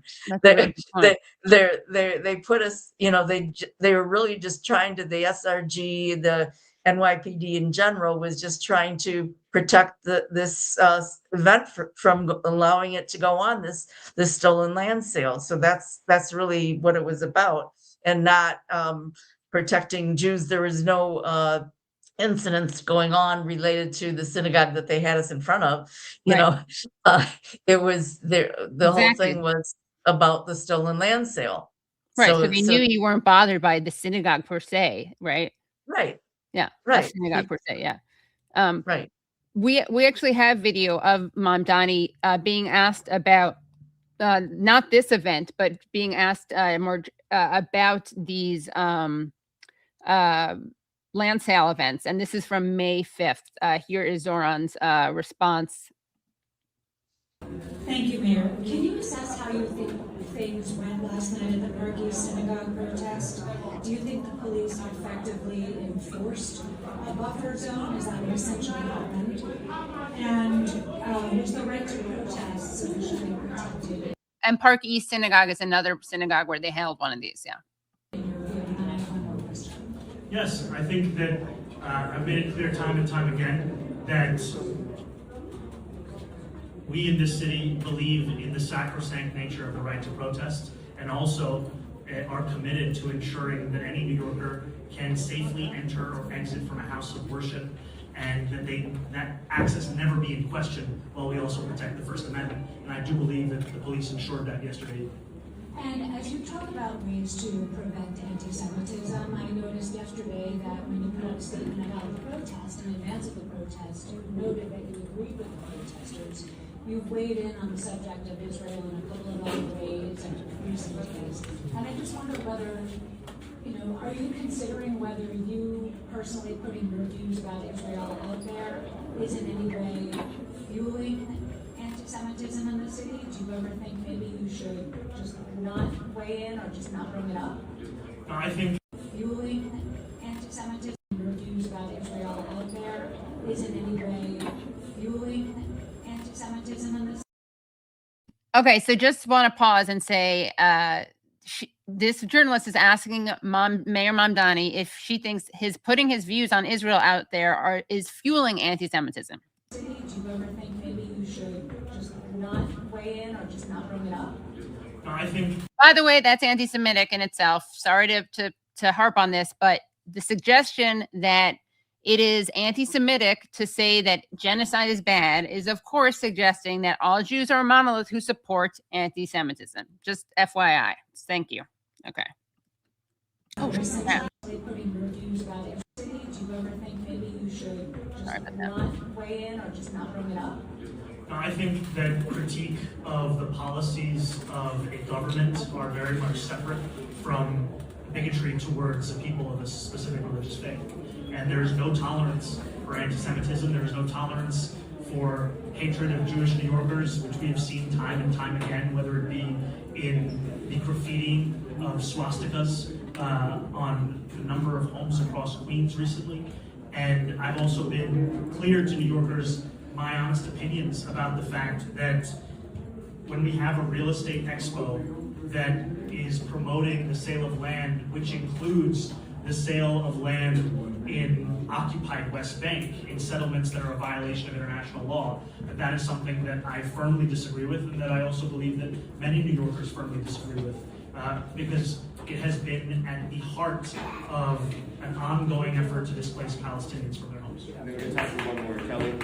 Hi, Mr. Mayor. Again, I wanted to ask you, Okay, so that was well said. And so, Terry, as you're rightfully saying, you would just like some of the rhetoric to be matched by the policy. And it's interesting. Last week we had on Sana Saeed, who's a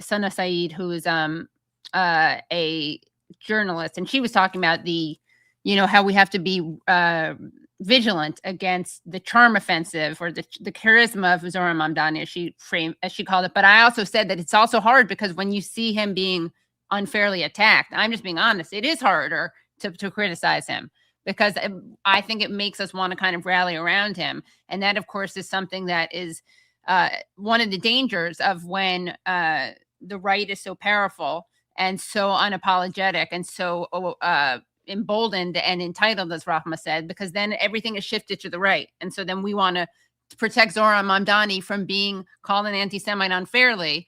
And that's fine, but we also have to make sure that he's doing the right thing. And, it's like the FDR quote, which may be apocryphal, but where he says, now go ahead and make me do it, right? Like we need to create the pressure so that he feels it as a political pain point. We also have another video. Let's see. Okay, so in terms of the police response that he was asked about, here is Jessica Tisch, who is, you referred to her, Terry. She is the commissioner of the NYPD. And here she is talking about Jewish safety in New York at the Jewish Community Relations Council NY Gala Monday night. We do live in the capitalist world system. We do have some of this will be Patreon only. And so if you want to see the full thing, and you definitely will, because wow, there are some bars that are dropped by our guests. Great words about not blaming. I'll paraphrase, and trust me, it's worth it to hear him say it. But the rabbi says something about not blaming Palestinians for generalizing about Jews and conflating them with Israel, but blaming someone else. I'll leave you in suspense about who he blames. But spoiler alert, not the Palestinians. So please do become Patreon members at patreon.com/The Katie Halper Show. Again, that's patreon.com/The Katie Halper Show. And again, if you're watching live, you're in luck because you got to see the whole thing.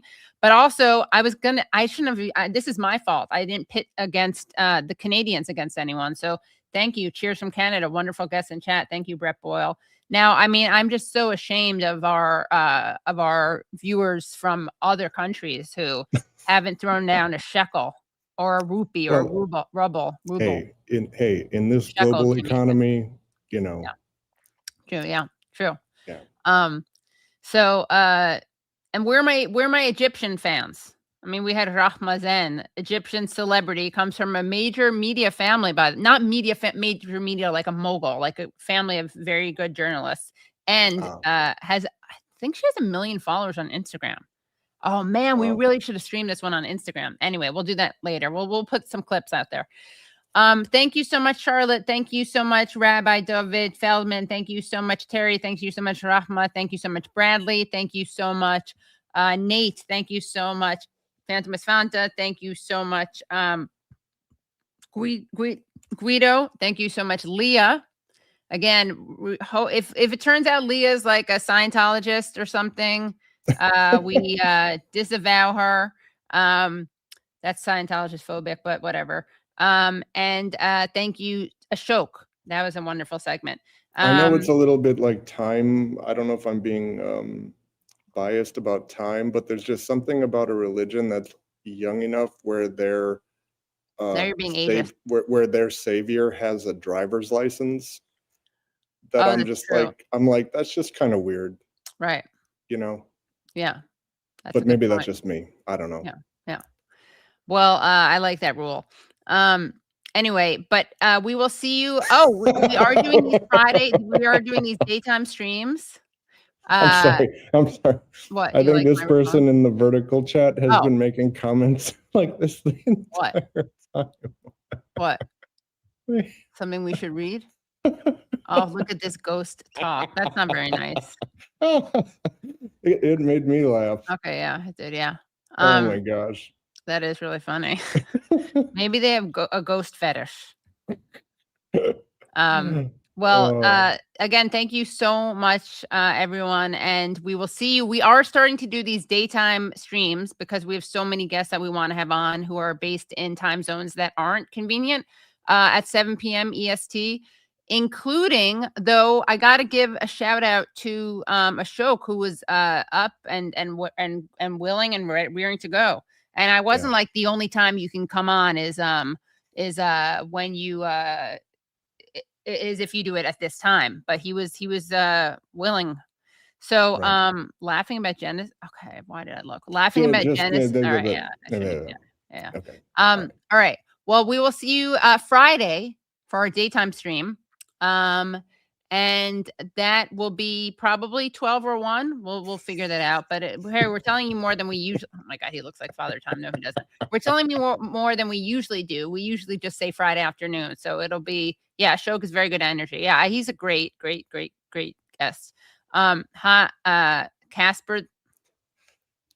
All right, we were going to Casper related, but then it went off some. It kind of went off the rails. That was good though. That's a very clever person with the gateway ghost comment that almost made us read it. I know. Yeah. All right. Another good point. Not all Zionists are Semitic, therefore anti-Zionism is not anti-Semitism, and that is a great point. Most Zionists are Christian. So that is also kind of an inconvenient way to say it makes that argument that it's inherently like there's something inherently Jewish about Zionism a little inconvenient. And Katie here, I took a screenshot. Yes. Okay.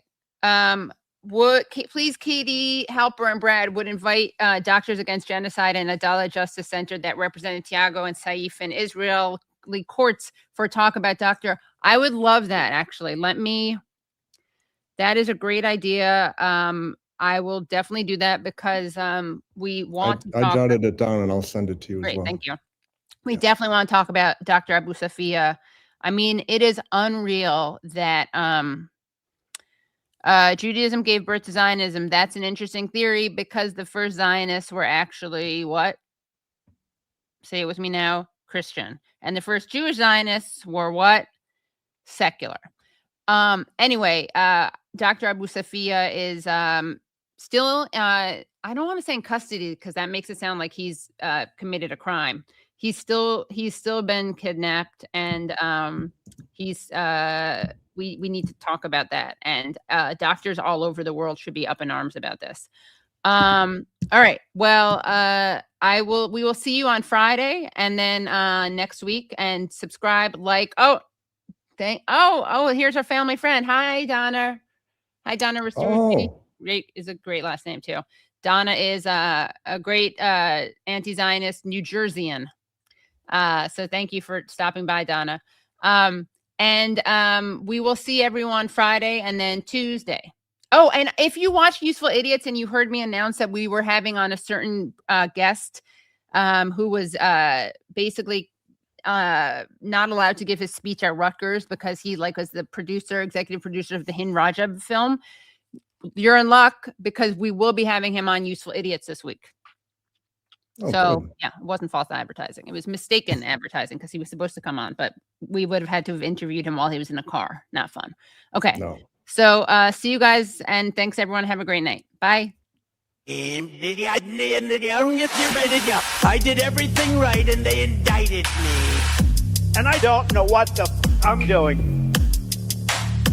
Antifa!